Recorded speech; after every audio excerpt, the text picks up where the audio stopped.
Thank you so much for joining us today. We're going to wait just a couple of moments to let folks file in and join us. Ooh. Thank you all for being here. We're so excited to go birding with you and from all over the country, which is really exciting, and talk about accessibility. If you would like to enable closed captions, I'm also putting this in the chat.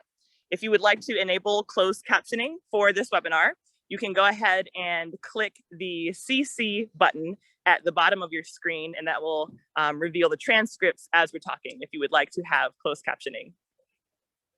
But while we are just waiting folks to join us, if you don't mind going ahead and putting in the chat where you all are tuning in from, and if you've had any bird sightings that are interesting to you, feel free to share that with us. Where you're tuning in from, and any cool bird sightings that you've had recently. I'll have to say, just today, I was at a City of Atlanta park. I live in Atlanta, Georgia, doing a bird walk with folks who are living in that particular area of the park that I was in, and a beautiful green heron flew over, and all the kids went wild. It was wonderful. It was quite wonderful. We got Michael from Detroit. Hello from Detroit. Thanks for being here. I love the D. It's a wonderful city. All right. So it's 12:03, so we'll go ahead and get started. Again, welcome everyone. Thank you so much for being with us. Hi, Cartersville. We got Cynthia from Cartersville, Georgia. Good to see you, or good to be with you, I guess, since we can't see you all, unfortunately. But my name is Karina Newsom. I am the Community Engagement Manager with Georgia Audubon. And today we are hosting one of our quarterly virtual accessible field trips in collaboration with Birdability. Georgia Audubon is an organization dedicated to building places where birds and people thrive through conservation, education, and community engagement. And Birdability is a phenomenal organization that works nation, even worldwide, that is dedicated to making birding and the outdoors accessible for everybody, focusing specifically on people who have disabilities or experience accessibility challenges or have health concerns as they are out birding. And so we're very grateful for the work that they are doing to make birding what it should be, equitable and accessible. So I'm going to go ahead and have our incredible panelists who are with us today to introduce themselves, tell us where they're birding with us from, what disability or accessibility challenge they may experience. And then we're going to go ahead and start moving down the trails that we're all birding on and go from there. So I will first start with Corey, if you wouldn't mind joining us and sharing a little bit about who you are and where you are. Thank you, Karina. Hi, everyone. I'm Corey Lycopolus, education assistant with Audubon Southwest. We're a regional office for the National Audubon Society. And I'm birding here from our Santa Fe office at the Randall Davey Audubon Center. Some disability challenges I experienced because of my time in the military. I've had multiple spinal surgeries and have both of my ankles are fused in multiple joints. So that limits mobility for my feet and ankles. So when I'm out on the trails, I have to be very cautious of uneven terrain and extreme slopes. Awesome. Thank you so much for sharing, Corey. We're so excited to have you with us. I will go ahead now. Bonnie and Judy are actually together birding. And so we're going to hear from both of them. We'll go ahead and start with you, Bonnie, if you wouldn't mind introducing yourself, okay, and then passing it over to Judy. All right. Well, I am Bonnie Lewkowicz, the inept camera person for today. So if you see the camera moving around, that's because I'm a quad. And we are here in Oakland, California, bundled up because it's cold today, our typical summer. And we're at Lake Merritt. Did I already say that? Anyway, I am with Bay Area Outreach Recreation Program and have just started a Birding for All program. And Judy is my sidekick. Good morning. Glad to be with you all. I am also a quad. I use a power wheelchair, and Bonnie and I do a lot of hiking and birding together. And as Bonnie mentioned, we're at the gardens at Lake Merritt, which is pretty much in the heart of the city of Oakland. It was the first bird sanctuary in the United States. The garden is really fascinating, and we'll talk more about that, but there's also the lakes. So we have terrestrial birds and shore birds and water birds here. Awesome. That is incredible. And I cannot wait to learn more, Bonnie and Judy. Thank you so much. And then finally, we will end, last but not least, with the founder of Birdability, who is with us today, Virginia Rose. Please tell the world who you are. We're so excited to meet you. Hi, everybody. I'm Virginia Rose, founder of Birdability. Thank you so much for being with us. I am at one of my very favorite parks in Austin called Richard Moya. And it has a number of huge, beautiful, tall pecan trees. And it also has a mower who is following me around annoyingly. So anyway, I just want to tell you very quickly about this park. Super accessible, beautiful sidewalk, wide, flat. The grades are perfect. We've got a little Onion Creek here. It's little right now, but it's raging in various times of the year. So we have great riparian birds. My videographer and very, very good friend Celeste is here with us. Say hey, Celeste. And, Hey.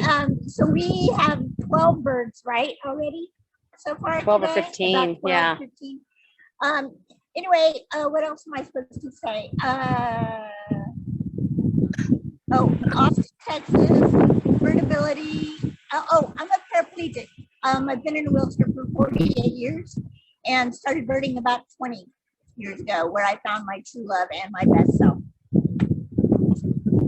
I love that. True love and best self. That's probably one of the best ways to describe what birding does for all of us. So we're so excited to have all these incredible people here with us today.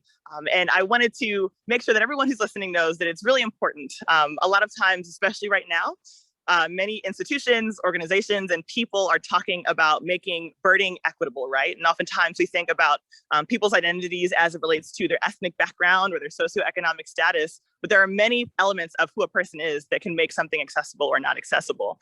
So we want to make sure that birding is accessible for everybody, and that we are aware of the ways in which the places that we go birding and take people birding may exclude certain people who have certain disabilities. So today we're going to be talking all about that. We're very, very excited. All right. So as we are walking, is anyone seeing or hearing any birds? We got really excited because Bonnie and Judy just a couple of minutes ago spotted a bush tit. And one of the really cool things about what we have going on right now is that there are many birds that both Bonnie, Judy, and Virginia are seeing that I've never seen in my life. So I'm so excited to get some lifers today. Bonnie and Judy, are you hearing or seeing any birds where you are right now? We are hearing a big bird in the sky called an airplane. We're also hearing a lot of hummingbirds. This garden has a huge pollinator section. And so the hummingbirds are pretty plentiful in here. Earlier we were hearing towhees. I've been hearing lesser goldfinch every now and then. And I think I also heard a Bewick's wren. Bewick's wren? Yeah. Oh my goodness. That's incredible. That's incredible. Virginia, the hummingbirds we get here mostly are Annas and Allens. And the rufous comes through in the spring and the fall. Can you describe the Anna's hummingbird? Because in case people have not seen that bird, it is absolutely beautiful, right? Judy, take it away. I didn't hear the question. Oh, the Anna's, describe the Anna's hummingbird. The Anna's is a small, well, actually not the smallest hummingbird. And they are in certain light, of course, green. And the males have a bright red throat. Sometimes I think that they'll have like 1 or 2 broods a year, but the fascinating thing about hummingbirds is that they primarily build their nests and keep their nests together with spider web. So a lot of times at home, I will see them searching my juniper tree or going around the eaves of the house picking up spider webs. That's amazing. That's awesome. Anna's hummingbirds are one of the birds that are on my list of birds that I absolutely must see. They're so incredibly beautiful. Corey, where you are, I see that you are out in an open kind of field. What birds are you seeing or hearing right now? I just saw 3 pine siskins fly by, and then I have a hummingbird a little bit ways in front of me. It's either going to be a broadtail or a black chin hummingbird. Let me get the binoculars up and see if we can show everybody.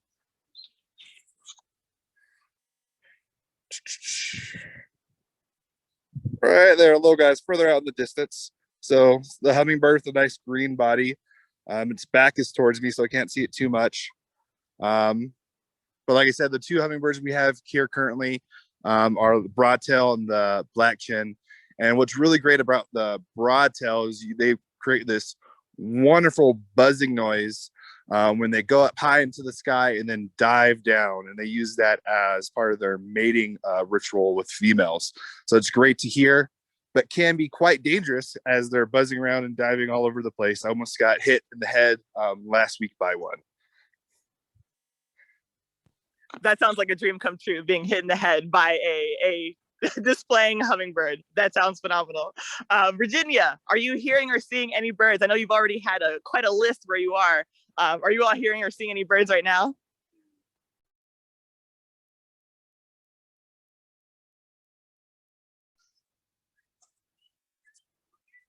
Oop, looks like she might have frozen. If you can hear me, Virginia. We're back. Oh, there we go. Okay, cool. We're back. Sorry about that. So I'm hearing a lot of Carolina wrens and northern cardinals, and I'm seeing a bunch of titmouse fledges, and they're kind of awkward and cute. They're all pretty little and singing pretty high up in the canopy, so I don't have anything like in hand to show you right now. Yeah, and we're battling with airplane, mower, and wind today. So The trifecta. Awesome. Well, right now I actually have a Carolina wren. I'm going to try to get it in the binoculars. Okay. I don't know if you can hear that. It's like really close to me, and it is quite boisterous, as pretty much all wrens tend to be. Let me see if I can get it in the binoculars for you. Okay, here we go. We're going to try this. Okay.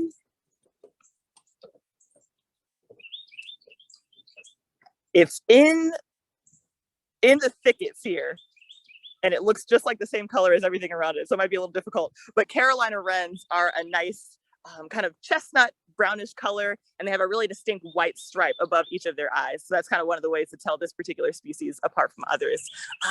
So if you all wouldn't mind describing a little bit of the elements of the trail that you are on that make it accessible. Where I am is a park called Morgan Falls Overlook Park. And this particular park has a series of paved trails that actually go along this water body here that allow us to see, oh, there's waterfowl right here on the river. The trails are, I want to say, about 4.5 to 5 feet wide. And it apparently is a very popular place to go birding and to recreate. So there are a lot of people typically, but they have a pretty large parking lot that has several handicap parking spaces that have space on the side of the parking lot, which is good to create more room for people to park and to get out of their vehicles. And so this particular park has a nice diversity of habitats for you to experience when you're looking for birds. But I'm gonna go ahead and go over to Bonnie and Judy, if you wouldn't mind describing a little bit about the park where you are and what makes it accessible for both of you. Well, I think the primary thing is that it's quite level and paved in here, and the pathways are in really good shape. There is a parking lot, and there are several blue zones there. It's also very convenient to either BART here or take a bus if you don't drive. And as I said, it's right in practically in downtown Oakland. So it's super close to BART stations. And right now we have swallows darting in and out over our head. There's several, looks like 2 or 3 pairs of them. And right in front of us is the Airbnb. This is a bee hotel that's part of the pollinator garden here. Airbnb for the bees. That is absolutely incredible. Yeah. Now, I saw that you have what looks like a scope set up. Would you mind describing what you have for wildlife viewing when you go out birding? Well, actually, this is binoculars, or actually it's a monocular, which I have found to be easier for me. And I had a machinist develop this for me. I needed something that I could do independently. So I don't know if you can see that, but it's just a pipe that fits down into a bracket that he made that's permanently attached to my chair. So all I have to do is lift it up and take it out. And so I'm able to do it myself. And it's actually automatic focus. We have it's attached here. I can't I can't hold the camera and do this at the same time. But it's from a telescope that we purchased online. And so it's, I just push a button and it zooms for me, it focuses. So I pretty much hands-free, and it works out great. I've only used it about 3 different times. And our plan is to replicate this. The problem is that attaching it to different chairs, there's no 2 chairs alike. So it's going to pretty much have to be customized to the person's wheelchair, but it was important for me to be able to do it myself, whereas some people, may not care about that. So yeah, it works out great. And we put it together for about $150. That is incredible. An automatic focus monocular. Thank you so much for sharing that, Bonnie. Yeah, we were able to get a really good look at that. Thank you so much. All righty. Corey, if you wouldn't mind describing the features of the place where you are birding right now that make it accessible for you to go birding, and telling us a little bit about that. So right here at the lower part of the Audubon Center, there are paved walkways, stone walkways, and then the dirt trails are leveled. The slopes are not bad at all. They're extremely manageable. So this area is probably the most accessible part of the sanctuary.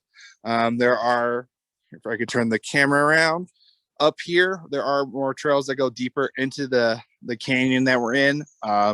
Unfortunately, those areas are not wheelchair accessible.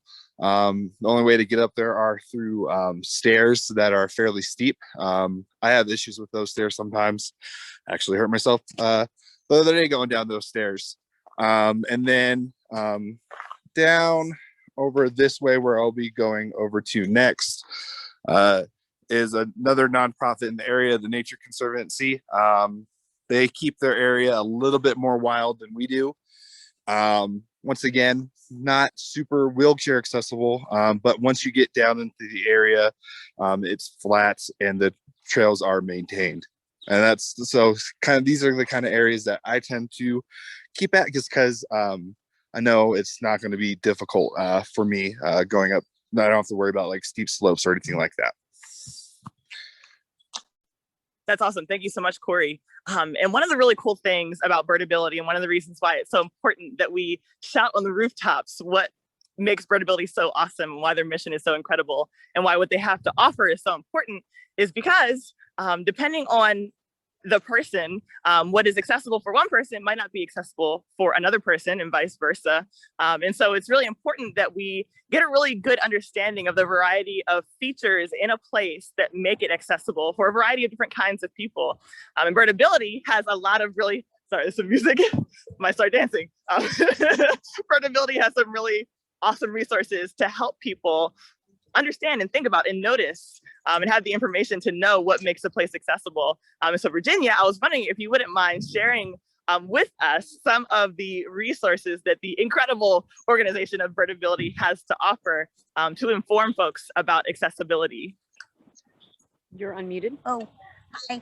I was pointing at what I think might be a summer tanager. Or maybe a white-eyed vireo. Never mind. White-eyed vireo. Anyway, white-eyed vireo, summer tanager, either. So, what was your question? Yes, I'm sorry. So the funny thing is that it's so hard to like both go birding and talk about like information because the birds are distracting. How can you focus? Yeah. So What was your essentially, question? yeah. If you could share with us some of the resources that Birdability has to offer as far as helping people have the information and understand what features make a place accessible. If you wouldn't mind just sharing what some of those resources have that Birdability has. Sure. All right. Well, early on, I created a document called Access Considerations. And on it, I put 9 items that I thought were important. First was parking. Second was curb cuts. Third was bathrooms. Fourth was grades and slopes. Fifth was surface, whether it was concrete or crushed granite or asphalt. And then also railing heights. I've been on a lot of really great boardwalks where once I'm on the boardwalk, I can't see anything to my right or to my left. So I just listed as many as I thought was important. And then of course, realizing this is just for me as a paraplegic. I can't begin to speak for all the other people who have various accessibility challenges. And so the beauty of that document is that it's a living document.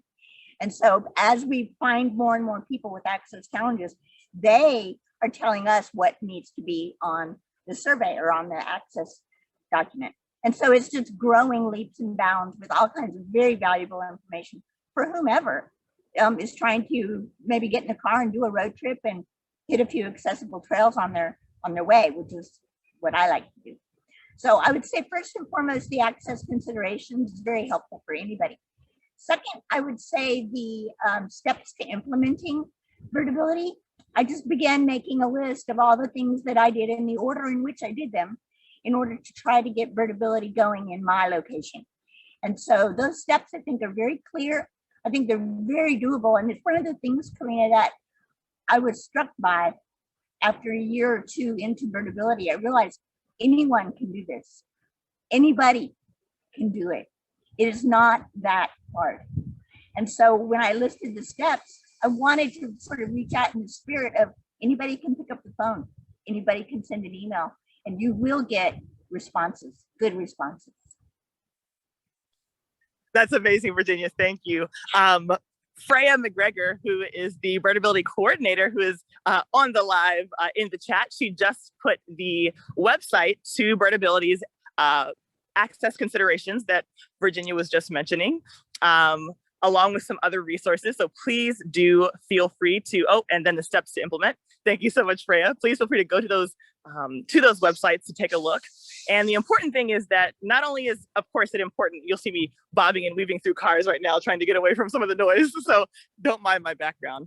One of the really cool things about these resources that Birdability has is, as Virginia said, everyone can use them, and it is all of our responsibilities, whether you are someone who does have a disability or someone who does not, to advocate for our spaces to be accessible.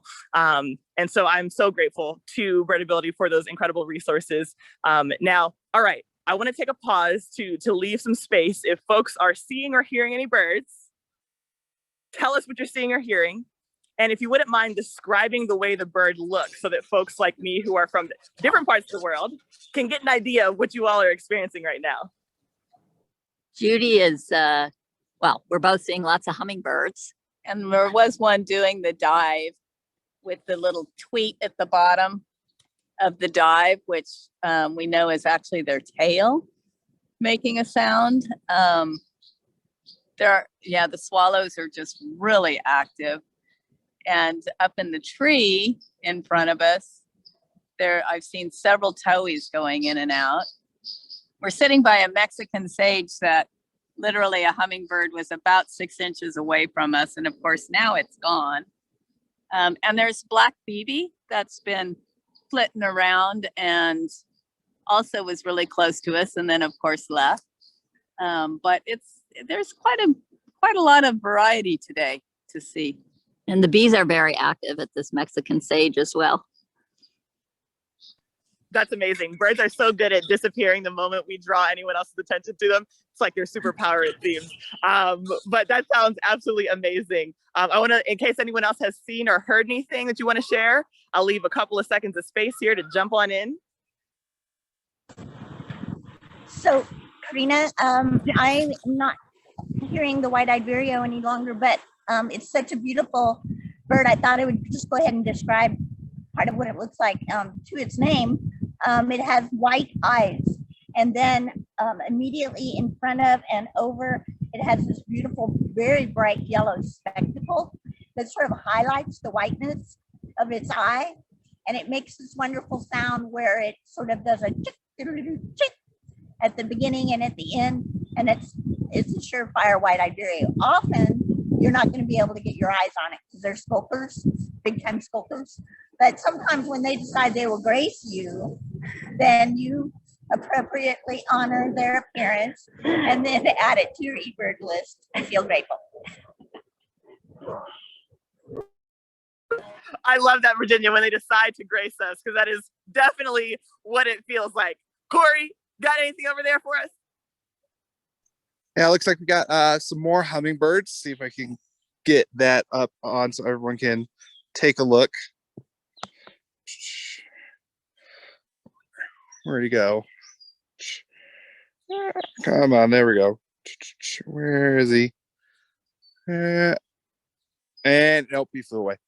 It looked like it was a black chin hummingbird. So they have black chins. They have that green, nice green body that we love hummingbirds for. But instead of having like a red or orange gorget around their neck, they have a nice deep black, almost velvety shine to them. That is incredible. I am very jealous of all the hummingbird activity that everyone seems to be. It's fine. It's fine. It was an insect. I'm so sorry, everyone. That everyone seems to be having. I just have bugs following me right now, which is also pretty cool. So I was wondering if you all wouldn't mind describing. So of course, Birdability has the access considerations document and resource that we definitely want people to check out. But in your experiences, what have been elements of either physical trails or birding locations that have impeded your ability to access that place, or programmatically, like if there is a program that someone has hosted that in the way that it's presented or in the way that it's carried out does not allow everyone to be able to access, or maybe you to be able to have access that program. I'd like to give folks, if possible, an understanding of what some of these barriers can actually look like, some maybe being more obvious than others, if you all wouldn't mind sharing. So whoever wants to jump in first, you can definitely feel free. I can go ahead. Yeah. So for me, the two big things are distance. So things more than a couple miles, it can become really difficult for me. And that's something that's really obvious and really easy to know about. Trail or an area or program is going to happen, because that's something that it's usually shown on a website. The one thing that really gets me the most, though, that is not well known and documented for a lot of places, is the slope of the trail. So if the slope is too steep, I won't be able to walk because my ankles and my feet won't bend far enough for me to do so. There's a slight way for me to get around that. If it's not too steep, I can walk up hills, backwards up hills, and that allows me to navigate steeper slopes. But that is definitely not ideal, and that can be a safety concern in itself, not be able to see where I'm actually going. Thank you so much for sharing that, Corey. That is very important to know. Thank you for that perspective. Bonnie and Judy. Yep, we were just about to chime in. Perfect. I know for me, at least during the flyway season, when the birds are migrating here, it's often our rainy season, although we haven't had one in a few years. But what happens is that the trails become muddy. And so that can be a problem for doing the migratory birds. And I know for me, a big thing also is, excuse me, getting information about what birding places are going to be accessible, which is why the mapping that Birdability is doing is so essential. Excuse me.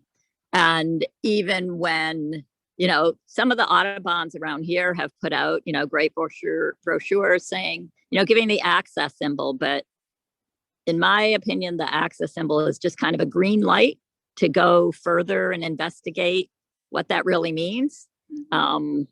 It doesn't mean necessarily that it's going to meet all your access needs. So that's why it's so critical to have more detailed information. Does the access symbol mean there's an accessible bathroom? Does it mean there's an accessible trail? What does that really mean? So the information barrier, I think, has really been something, mostly overlooked by environmental groups.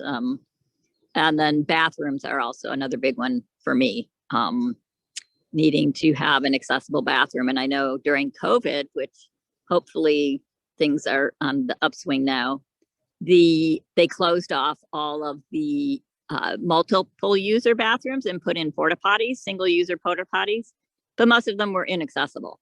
So it's kind of a constant challenge when we come up against new things happening. It's like, well, don't forget about accessibility. So it's still always on the back burner. Jude, did you? Hey, Oh, I've come across some just ridiculous barriers. Like there'll be a perfectly level trail and there's a log in front of it to keep vehicles from driving.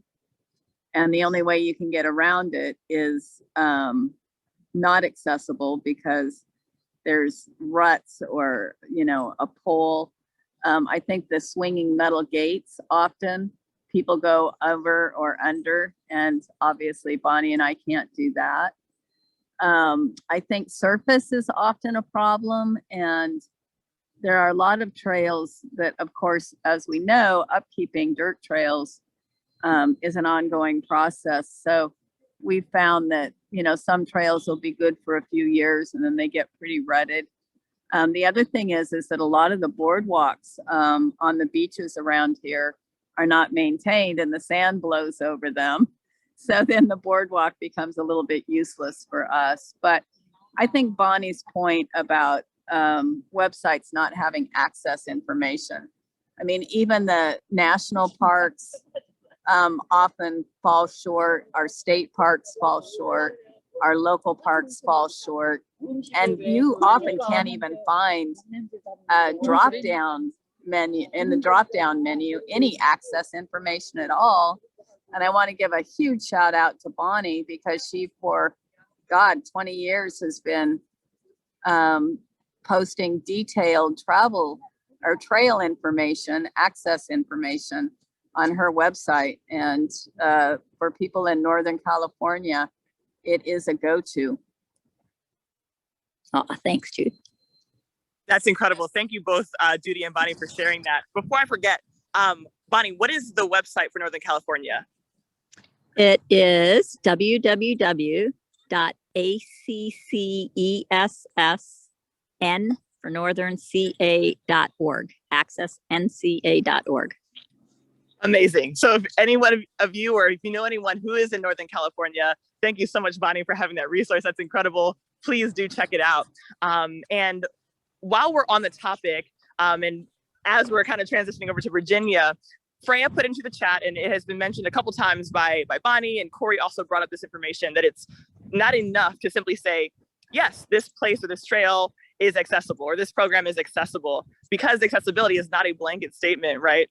There needs to be information. What does it mean that it's accessible? What are the particular features there that make it accessible or not accessible? And Birdability has just the resource. So Virginia, I was wondering if you could tell us about the Birdability map, which Freya has put the link to in the chat. So Virginia, if you wouldn't mind sharing kind of what the other folks have been sharing about accessibility in your experience, what has made programs or locations inaccessible in your experience, and then also the Birdability map and why it's so important.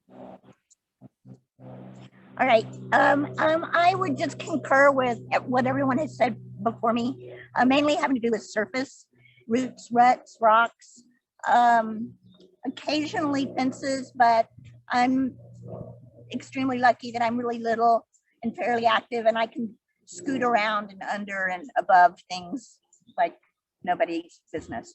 So I'm lucky. But I also understand about parking issues, restroom issues, all of those things matter. And that's really where the idea of the birdability map came from, is I wanted to be able to take a road trip and have created an itinerary of accessible parks.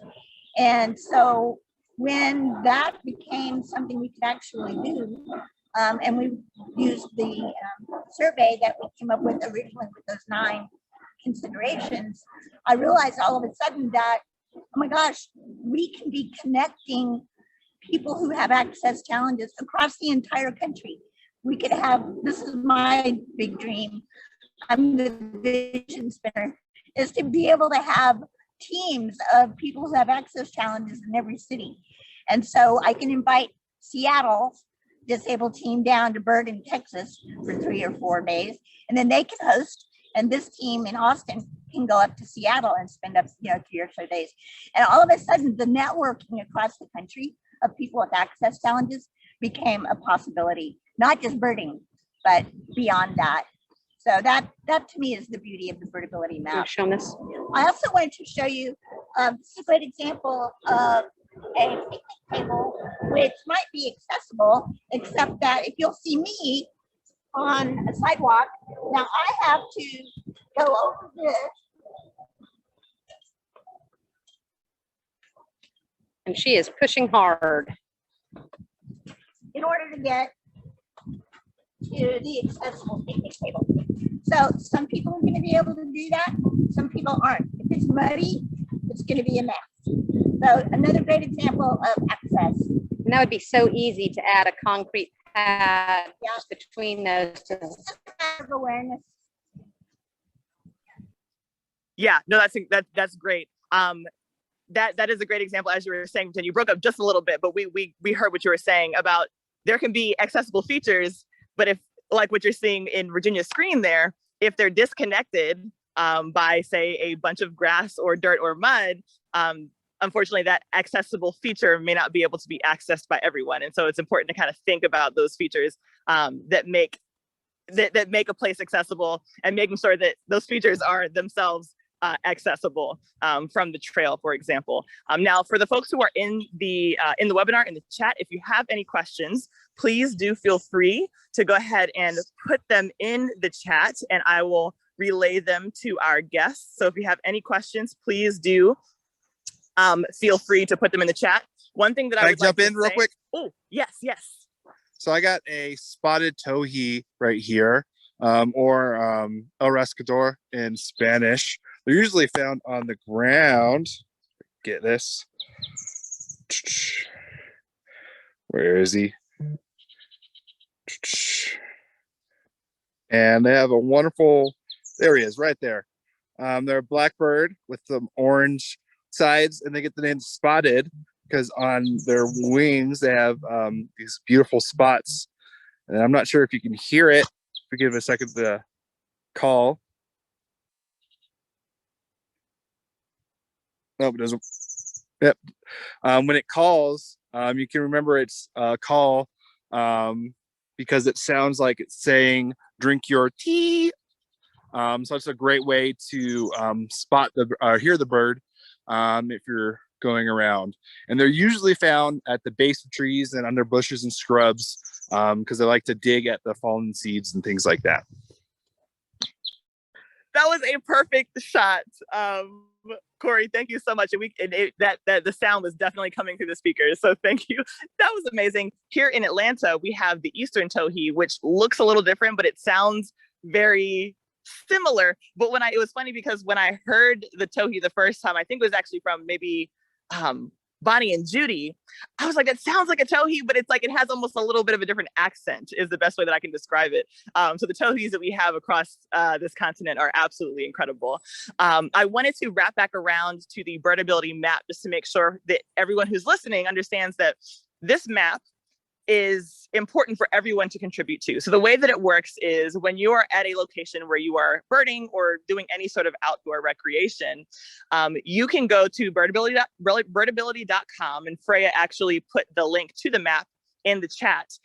And you'll go to that website and it'll essentially geolocate to where you are. You'll select your location, and then it will ask you a series of questions about specific features of that location. So it will ask you about parking and blue zone parking, as Judy described. It will ask you about the slope of the trail. And just to be clear, you don't have to be like a mathematician to, exactly calculate the slope of the trails, but to get, to provide people an understanding of how steep the trail is.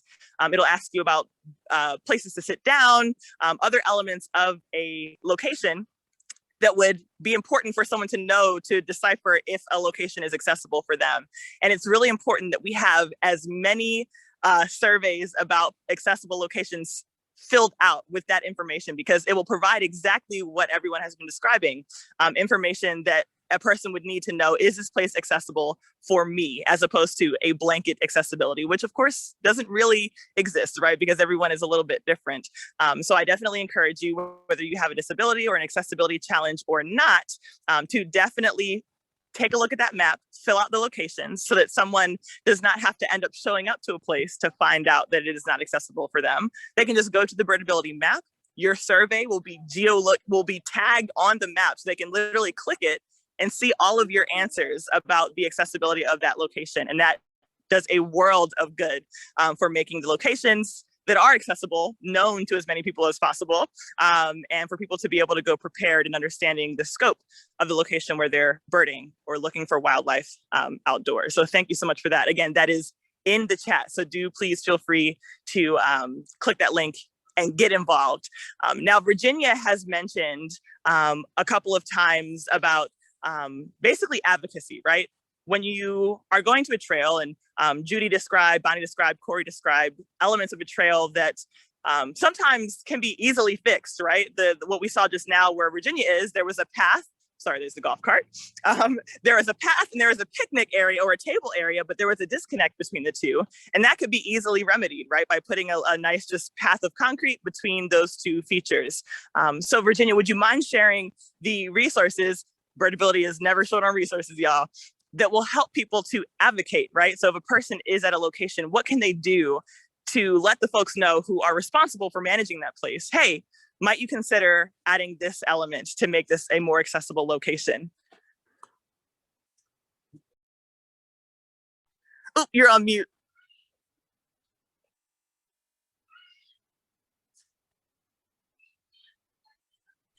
Oh, if I can jump in, I can't see it, okay, but you can hear a catbird right now. Oh, yes.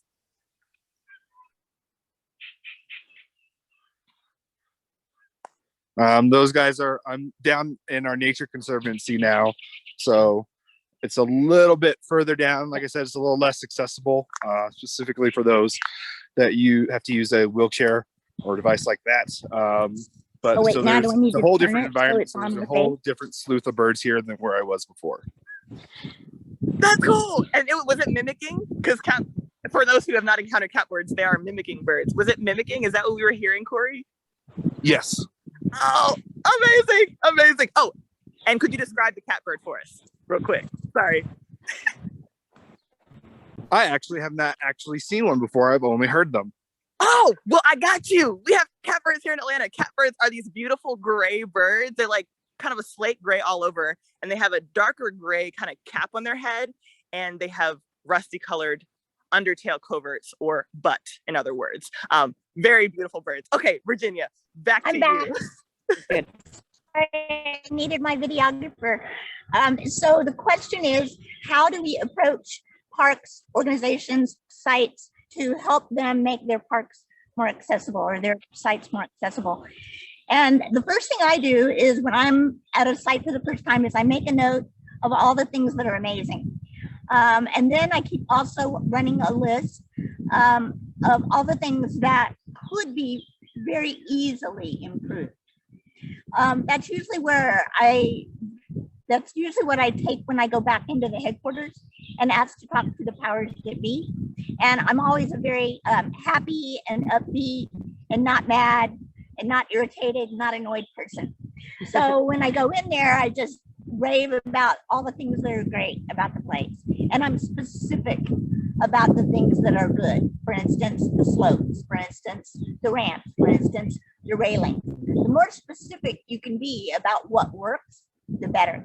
And plus, they feel a little more empowered knowing that they have paid attention to these specific things and that they're working. And then the next thing I do is I say, I really want to get this site on the birdability map. And the way we can do that is, and I start addressing the things that can be improved. And I never show up with a complaint without a solution. So what I'll do is I will go to a picnic table like the one I showed you earlier, and I will say, there's a really easy remedy for this in order to make this picnic table accessible. And that includes blah, blah, blah. And so I will have all of that information at the ready so that they can make that improvement right away. And they're not left with me leaving them with a big thing in their lap that they don't know what to do with. So that's, to me, that's the approach that is most effective. I also would say one other thing, particularly for these little sites, like for instance in McAllen, I went to the McAllen Nature Center and I loved the site, but it was very difficult for me to manage. But the person who was running the headquarters that day was very interested in finding out what we could do in order to improve it. And so after we talked about that, she said, we don't have any money, how are we going to do that? And my first thought was, let's identify the 10 most important local businesses in McAllen. You and I together, let's brainstorm at that list right now and start thinking about all the ways in which those 10 local businesses can be the founders of the improvements of the McAllen Nature Center. You know they're going to want to be a part of that. If it's the only accessible nature center in McAllen, those businesses are all going to benefit, especially right now. Virginia, that is incredible. Virginia is a mastermind at advocacy, and we are also lucky to just have her to learn from and to advocate for, and even beyond accessibility when it comes to disabilities and things like that. Virginia, you're phenomenal. I know Birdability has a template, right, for if folks want to reach out. Would you mind describing that template and where they can find that? Freya knows more about where everything is. Sorry, I'm sort of the person at the side making big dreams, but I know there is a resource, and I think it has to do with a letter that I wrote. And obviously that's a template that anybody can follow. It's probably under guidance documents. Perfect. Yes, Freya actually just said as you're talking that she put it in the chat. Freya, you're the bomb. Thank you so very much. So that document, if you want a template that has language that is very helpful to use when you are reaching out to an entity, the powers that be at a location, to advocate for certain changes or celebrate what they do have before you advocate for certain changes, that is there. And so Birdability really has set everyone up to be able to succeed at advocacy and succeed at creating the most accessible programming possible, especially when it comes to the world of birding. So we are extremely fortunate to have you. Real quick, we are coming up on the end of the hour. If you all wouldn't mind just saying if there was kind of one or two, or as many as you would like, but kind of briefly, things that you notice in the birding community at large, as you all have been part of the birding community in different parts of the country, of course, things you would like people to know and to incorporate, whether those be physical and structural or the way that people do programming and education. What wisdom from your experience would you want to pass on for people to think about and implement as they lead programming for people in the world of birding? And anyone can feel free to jump in if you'd like. I can go ahead and This start. is Bonnie. Oh, Oh, go ahead, Bonnie. okay. I was just going to say that I think one thing that would be good is that for the local chapters, Audubon chapters, or other types of birding organizations, to reach out to the disabled community, find out what they want. Don't just create things in a bubble without getting input from the people that you're trying to create it for. Recruit people to be on your board with disabilities, on your staff. So I think that's a good place to start to make it more of a systemic change.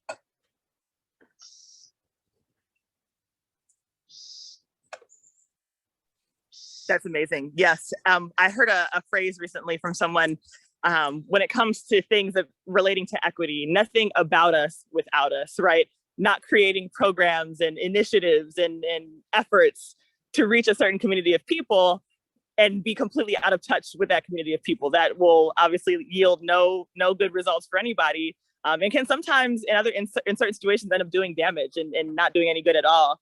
So it is not only for the purpose of successfully engaging everybody, but also because birding is richer. Our experience outdoors is richer when everybody can participate and everybody has equal ability to participate, equal access to participate. So we all benefit from that. Judy, did you have anything that you wanted to, since you're on the same camera, is there anything that you wanted to add as far as what you would like to see changed or adjusted in the birding community for folks who are listening?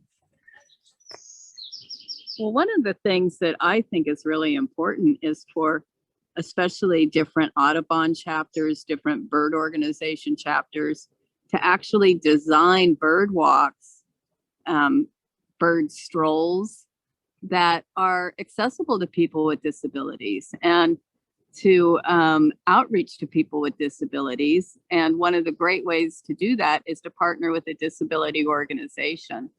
So that's one of my continual sources of frustration is I'll see these great field trips and they're not accessible. And it would not be that difficult in certain circumstances to walk on paths that are accessible or to make these events more inclusive.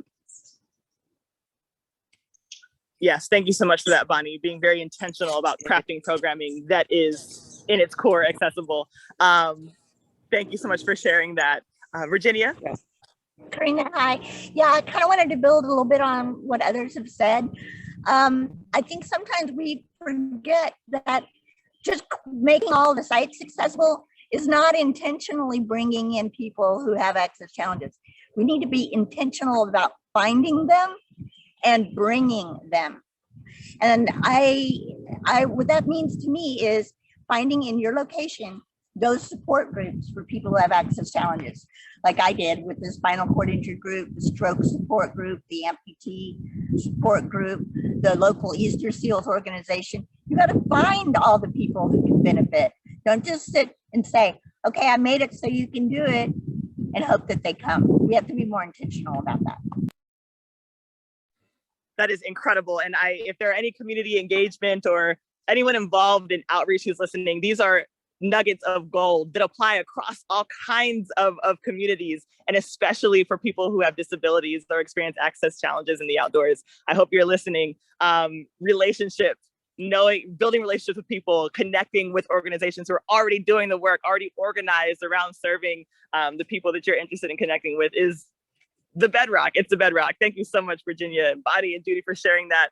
Corey, as we are wrapping up, are there any particular programmatic or behavioral or physical, any sort of changes you would like to see people incorporating kind of that they can take with them right now?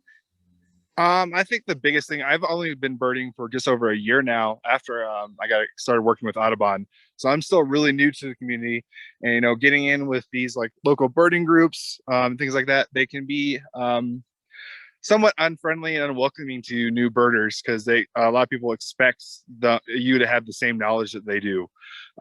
So I would say probably, the biggest thing is, just if you're kind and welcoming to people, that will, open up the outdoors to everyone to come in. And would love to definitely highlight the new stuff that Birdability is putting on that could be especially useful for birds of color and women birders.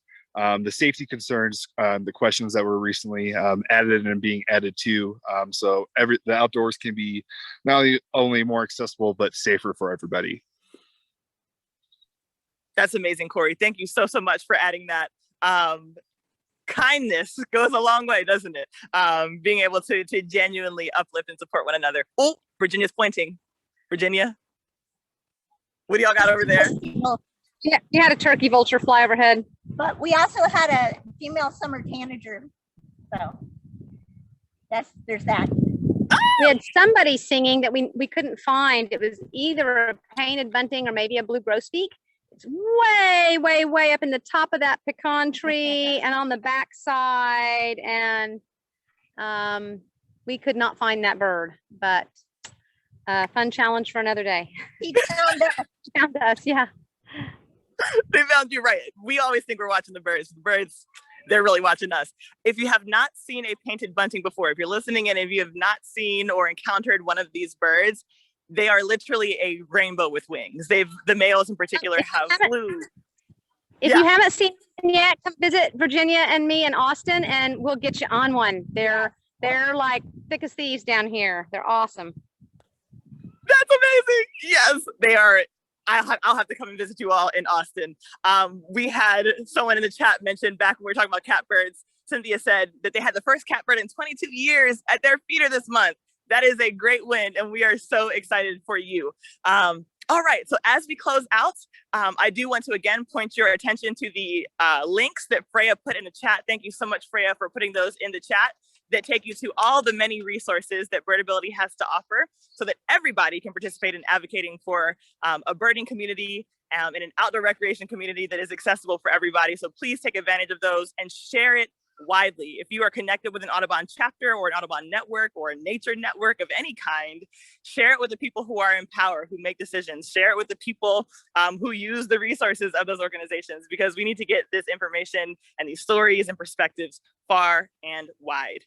So as we close out, are there any last words that anyone wanted to share before we wrap up today? Thank you so much, everybody. I appreciate you being there. Thank you, Karina. Yeah, I just wanted to say thanks to everyone, and especially Birdability for making this a priority. Sorry, we're fascinating to add a monarch here. Thanks. Yeah, because like everyone else, we just want to say thank you, Karina and Georgia Audubon and Birdability and everyone joining us today. It's been fantastic. Yes, thank you so much to, again, Birdability, Virginia, Freya, all the folks who are working to make it happen, excuse me, and to our phenomenal guests, Corey, Bonnie, Judy, Virginia, and Celeste, who's behind the camera with Virginia. We are eternally grateful for your willingness to share your experiences, your expertise, your perspective, because it helps us all to be better and to do better. And so I'm very grateful that you were willing to do this today. We are excited to hopefully meet you in person, to meet up and go birding one day in person. And maybe we all need to go to Austin to make it happen. I would love that personally. Yes, yes, yes. Yes, all right. please. Yes. All right, everyone. We'll have a fantastic rest of your day. And don't forget to look at all the birds you can while you're outside. Have a great day, everyone. Oh, we Thanks got so an egret much. flying overhead. Red-shouldered hawk. Red-shouldered hawk. This always happens. As soon as we close out, some sort Right of at the end. It flew over right behind this big pecan tree. So, Wait. hi, guys. Amazing. All right, everybody. We'll see you. Bye.